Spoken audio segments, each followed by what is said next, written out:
She's coming in. She's coming in. Whoop, whoop. Here she What's is, up? everyone. Carli, how are you? I'm good. How about you? I'm good. Did you just see my show and tell? I did. I was watching. Yeah.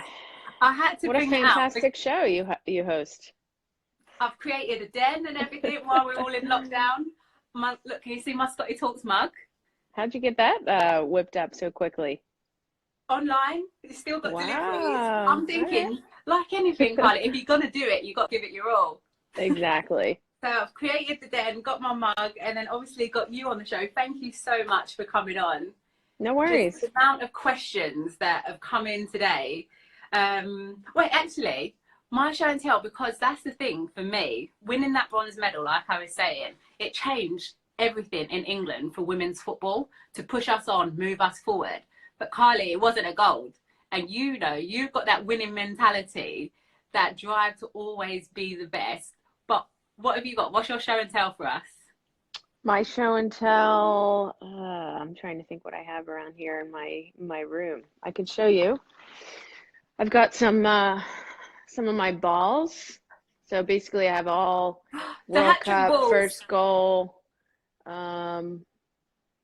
Got some Eagles helmets in there. Yeah, so I guess that's my show and tell, and the little foosball table here. At least you can still play some ball while you're in lockdown. How is lockdown? Try. What's been going on? It hasn't been too bad. I know other countries are a lot more on lockdown than we are, but New Jersey, we're actually the second highest state with the amount of cases and the amount of deaths. Unfortunately, New York is in first place, which is something you don't want to be at the top of the leaderboard in. But we have a stay-at-home in effect. Obviously, just essential workers are working. Go to the grocery store when needed. Luckily, I've got a facility that I'm able to work out in with myself, so I'm okay. It could be a lot worse, and just trying to make the most of it. So then, what are your days kind of looking at? Are you training in the mornings or afternoons? Whenever, really. I just kind of wake up and don't set an alarm.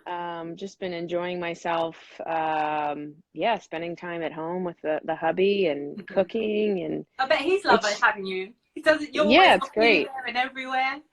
I know. In a blink of an eye, I'm here and then I'm gone. So this is not normal for us. But it's in light of all of this, what's going on, and I know that there's a lot of people struggling and losing jobs and their lives, and there's really, really sad things going on in the world. But for me, I'm trying to make the most of it. And as a former footballer, that we never get this much time to just do nothing. So ever from when I started playing football from the age of 8, even retiring and going into TV, I've never had a moment just to sit and be like, okay, what am I doing? Like, not have a schedule. It's amazing. Yeah. And it's almost like for love of the game again, because I get to just wake up and focus on, running and training, and then that's it. I have nothing else to worry about, nothing else planned, not hopping on a plane, not going to an appearance. So it's been really nice. I'm kind of soaking up, the time that I have here to be able to do this. And you back on your own training schedule now? Because then obviously everything was building up to the Olympics for you guys. And then so as the US team, just like, okay, we don't know what's going to happen. Are you just focusing on your own training now? Pretty much, yeah. We, a lot of things obviously are thrown into, a whole range of rescheduling, and our NWSL season was supposed to kick off, I believe, in a couple of weekends, which isn't going to happen. Yes, Sky Blue FC. I'm a part of. I was really looking forward to kind of kicking off the season because we've got a really good squad in place and great facilities. So hopefully soon enough, we'll get back to normal. So yeah, that's on hold. The national team stuff's on hold, and now Olympics, there's no competition this summer. So we have a whole nother year of preparation. And speaking with a couple of my teammates, I know that there's disappointment in the fact that everybody wanted to compete this summer, and you're kind of in that mode to get ready for it. But as we know, life kind of throws some things our way, and really can't control what's going on right now. And I think it's in the best interest of, everybody around the globe to postpone them. So yeah, I'm just individually getting better and getting more and more fit. I never have this much time to kind of have a little bit of an extended off season, so I'm really taking advantage of it. You know what? I want to, because even when I had like Lucy on last week and some of the other girls, and a lot of the things is how do you come back from injury and everything. And I'm always so real with people. And then so having you on the show, I actually want to do it backwards because normally I'm like, oh, let's take it back first and start from the beginning. But what I find interesting is some of the stuff that I was reading today, especially like quotes from you, is talking about the last 3 years of your career, because I think there's some real lessons for everyone tuning in. Because I think when we talk about role models and we see kind of people on posters, there's this perception around that everything's great, you know, that the way up, like, but it's a roller coaster of emotions and everything that you have to go through. And me reading a quote today about how you say in the last 3 years of your career has been some of the hardest, I was actually like, wow, because obviously I know in the last World Cup you had a different role, but how hard was that for you emotionally? It was extremely hard, and I think there's people out there that wanted to bash me for being open and honest, but that's what people don't see. People don't understand that there's a lot of things that are sometimes out of your control. Mm-hmm. I had, a coaching staff in place who didn't value me, who wanted to use the age as an excuse and didn't give me a fair shot. I really had no opportunity to earn a starting spot from 2016 all the way up until 2019. So it was hard to wake up every single day and be the best that I can and put in the effort, knowing that nothing was going to change, no matter if I was scoring 6 goals a game or if I was doing incredibly well in training. And it was really hard. I found myself in times like in tears after training sessions, and I had to be very strong. I had to show up every day at practice, give my ultimate effort, be a good teammate, be respectful. But that gets hard, as each year goes on. And I knew that there was still a lot left in me that I could help the team. And it wasn't, this knock against any one of my teammates or, saying that I'm better than any one of my teammates. It was simply me believing that, for the last 3 years, I've been at the top of my game and I've been one of the best and most hardest working players at training every single day. Mm-hmm. But all I could control was that. I couldn't control what the coach was thinking, what the coach was doing. The only thing I could control was whether I got 10 minutes or whether I got 90 minutes or whether I got 50 minutes. I just had to give it everything I had. So winning another World Cup with my teammates in 2019 was amazing. Yeah.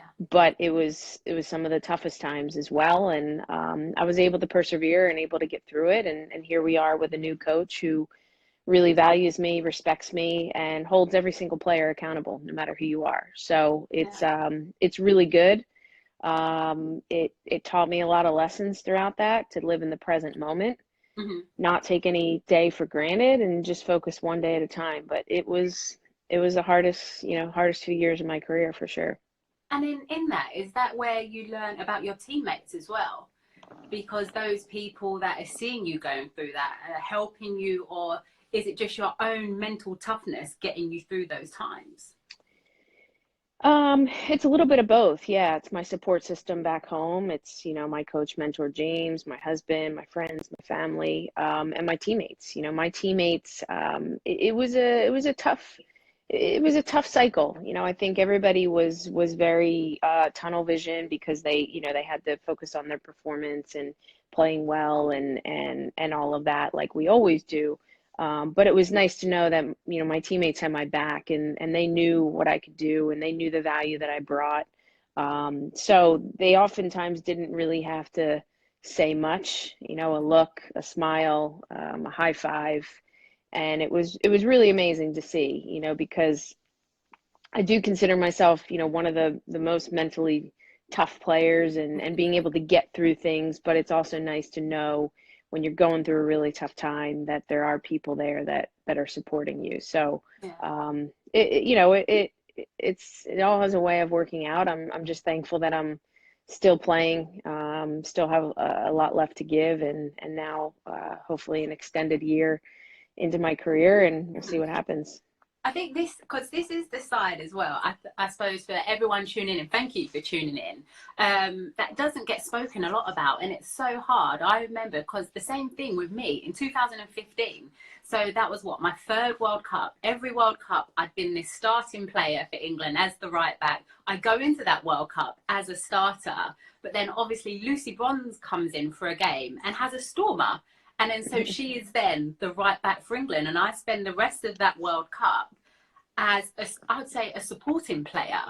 And then so it's like my whole career, I've been a main starting player. How quickly my brain had to adjust. And like you said, it's like, obviously I don't think I'm like trying to say she shouldn't be playing, but I'm then having to support, but wanting to be playing at the same time. And that World Cup taught me so many lessons about what kind of teammate I was actually, my mental toughness, terms of my leadership as well, and then what I got out of it. But the next 2 years, I was then a support player. And then I got to the Euros and I knew that was my last tournament, because mentally I couldn't do that anymore. It's like I spent the last 2 years of my career supporting my team, helping the youngsters come through. And I was like, that's me done now. Like that decision to step away. But it's so hard. I think that doesn't really get spoke a lot about, or how players can handle it and get through those times. Absolutely, yeah. I think I think in defeat, whether it's team defeat, whether it's individual, it really tells a lot about a person. So in your situation, the way that you handle it, people are going to remember that. If you were a jerk and a terrible teammate and not being friendly with Lucy, I mean, people would remember that. And for me, if I wasn't happy, if I wasn't supportive, if I didn't go out and give it my all every single day at training session, people would remember that. So I think through this, people gain a lot more respect seeing somebody handle a really tough situation with class. And that's all you really can do. In the end, it goes a long way. And then because then obviously Jill, that was her last World Cup, and then you have a new manager come in. Do you straight away have an open and honest conversation with him about where do you stand in the team? No, I mean, I've actually been asked that a lot because, I was very vocal in the way that I felt about the last 3 years into the World Cup. I felt like I didn't have a fair shot of earning a starting spot. And I just wanted another coach, or the next coach, to come in who was just going to give me a fair opportunity. Not basing things off my age, not basing things off of any preconceived, notions of who I am as a person and a player. Simply just rewarding me if I deserve to play and if I'm doing well and performing well. That's it. So when Blacko came in, he did individual meetings with everybody. We had, a camp first camp with him. It was the end of our year. So it was a little bit of a bizarre thing for him to come in and start coaching us. And we're just getting on the tail end of the year and the victory tour, and closing out a long year. But it was really refreshing because he just sat down and everything was normal. It wasn't this talk of, okay, Carli, you're 37, you're going to be 38 at the Olympics. I'm not sure if you can do it. We sat down and we just started talking tactics. And he obviously still saw me in the number 9 role. And he started implementing his style of play and what he likes to see in the number 9. And then in the off season, sent some clips over to just get, he did it with everybody just to share some insight and try to, just go over some things tactically. And that's been it. Every time we've met, it's just tactic talks and, hey, you can probably do this a little bit better or that a little bit better. And that's the way it should be. I think that no matter if you're 37, 38, or you're 16, if you're good enough to play, then age is just a number. So it's been really refreshing to have somebody who, pushes me, holds me as well as the rest of the team accountable, and plays people based on their performance. Oh yeah, and we saw you in the She Believes Cup in that number 9 role, finding spaces in the box against England. But how do you feel adjusting playing in that role now?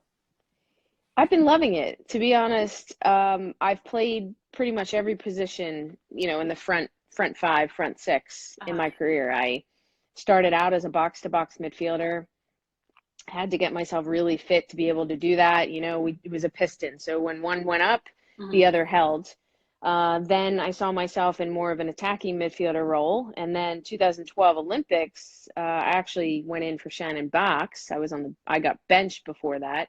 She got injured. And then, people were saying I wasn't good enough to play defensive midfielder. And then I ended up playing defensive mid the entire tournament except for the final. And we ended up winning. So I played that position. I played left mid. I played right mid up into 2015 year, and then I started to move higher up on the pitch. And it's been really stimulating for me because if you play a position your entire career, the same position, there's nothing wrong with that. But for me, it's just another stimulating thing that I can put myself into to continue to get better. So it's been a lot of fun. And the way that Vlaco wants our team to play, the number 9 actually does probably the most running, Yeah. uh, hunting players down, pressing, Mm. and I love that. I love to hunt people down and kind of make them scramble with the ball, win the ball, and just do all that dirty work, Mhm. so that the other players behind me can pick it up. So it's been a lot of fun, and I've just been working on being deadlier in front of the goal and being efficient and making good runs and behind the back line. I'm obviously not the typical number 9 forward that's just going to blaze through with speed. But I think the game has evolved so much where it's come to a point where you have to be efficient, but you have to be smart too. So I'm able to pop off the pocket. Like against England, I popped Mhm. off the pocket, was playing through balls to players, getting in behind the back line. So it's a whole mix of things, and I'm loving it and loving it now because I get another whole year to prepare To and keep get better up. with it. What has your coach brought into the team? What's the differences? I think he's done a fantastic job of coming in and not trying to reinvent the wheel. Our Mhm. team is, the best team in the world. We continue to do well. We continue to push on. We continue to be better. We have great depth on the team. We've got a lot of great players. So it's his job to come in and, say, all right, I'm going to put my stamp on things, but I'm not going to, do all these crazy changes and, change personnel right away and do all these different things. So he's done a really good job of managing that. Um, we play, a little bit similar, but I think there's that freedom for players to be able to express themselves. We've got a lot of interchanging of positions now. We've got, players up top who, don't always have to stay wide. They can pop in the pockets and, if let's just say, for example, if Press is on the field and she kind of pops in the pocket, then, Mhm. I can float out wide, and there's kind of that fluidity to the way our team is playing. And he's bringing out the best in players. He's injecting confidence in every single player. And he's individually developing players. I think that's probably one of the biggest things, is that he's able to make players better, bring out the Mhm. best of them, and then collectively he's making our team better. So he's just a fantastic person, just a very good human being, great coach, very detail oriented. We have a lot of tactical meetings, and it's been fun. And then the accountability piece. Mhm. Doesn't matter who you are. If I'm not doing my part on the field and we watch film, he's going to be sure to call me out on it, which is great, the way it should be. So it's great. Yeah, it's been a lot of So fun with him. as if like you lot didn't even need to get any better. You guys are getting better now as well. Just We carry are, on and climbing. we're raising the bar, but every other team around the country is pushing us to be better. We Mhm. have to be better. I think that the final third, really in the women's game, I think is the most difficult piece to kind of finesse, Yeah. and I think that's our next step, is the final third. How can we be deadly in so many different areas, in so many different ways? Runs in behind, whipped in crosses, midfielders running through. I mean, there's all these different things. And I think that the women's game, I think, we still all need to become better with that, be a bit more patient. But yeah, we're cruising on, and you guys, the rest of the world is pushing us to be better as well. But what is it that the USA team have that sets you apart? What do you think it is? Because it's not just you're just there maybe a year or two and then drop off. You are consistently, guys, you are always there, the best and winning. Well, I think it's a mentality. I do think it's a mentality. I think that, you kind of saw that in the World Cup, in previous tournaments. I think, a team like France, for example, and I've spoken to some of the French players as well. They're unbelievable. I mean, they have great players. They have a great understanding of the game, of playing with one another. But in my opinion, I think, up here, they lack a little bit up here. And I think it was a lot of pressure in the World Cup. And, you're then seeing players maybe make mistakes that they usually don't make in a big event. And I think that we just have a way of intimidating teams. And I can't say that we've necessarily played unbelievable against, every team we've played. And yes, we've sometimes found a way to win, but I think that's what makes this team so special, is that no matter the way the game is going, whether it's not very good or it's good, we find a way, and we always create chances. And I think that's what's really separating us is kind of that mentality piece. We're fit as well, but like I said, the rest of the world is catching up to that, and we need to become better thinkers, better creators on the field. I love what you said earlier about accountability as well, because I think that's kind of the biggest lessons when I came over to America that I learned, to go along with obviously the hard work, but it's that accountability of when we're doing the fitness at the end. It's not good enough that you can just step out and not complete it. You're going to complete it, but not am I going to do it by myself. My teammates are going to help me through, but you need to be fit. You need to be at your best, or your teammates are going to call you out. Oh, absolutely. Yeah. I mean, it's no question.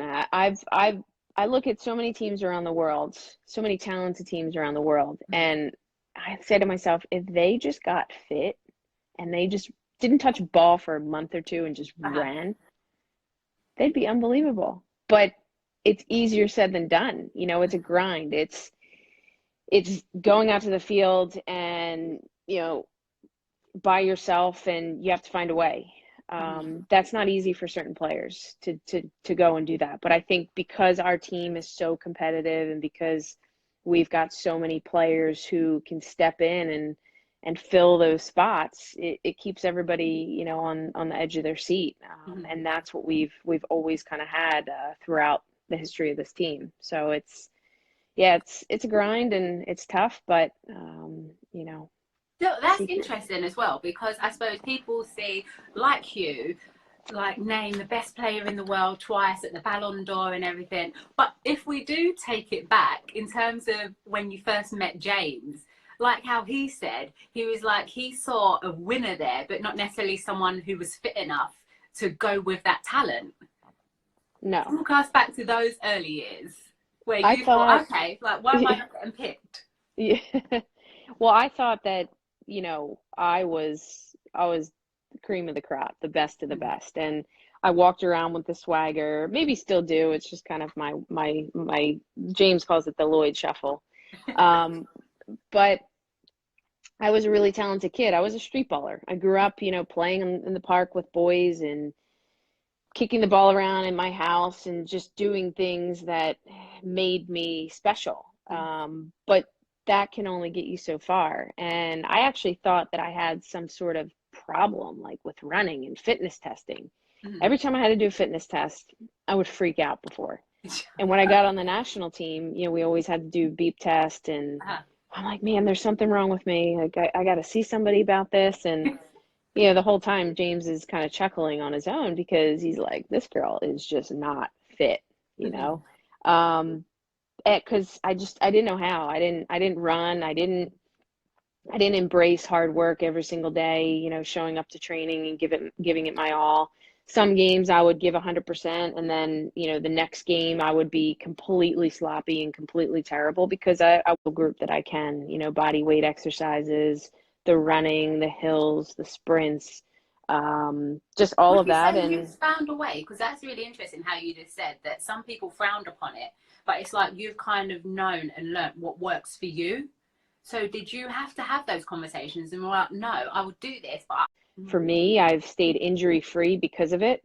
I've become more and more explosive. The older I've gotten, the more and more fit, and I've just kind of kept that up. So yeah, it's something that's works for me. And I think the biggest thing is the consistency piece. You know, I think people want to be good, people want to be great, but you've got to consistently do these things. You've got to consistently recover. You've got to consistently eat well, sleep well, drink water, stretch, and work out and run. And I've just done every category. I've just been consistent with everything. mm-hmm. You've had so many highlights through your career, but what is your main one? What was you like? That's the moment for me that it was just so special. I will never forget.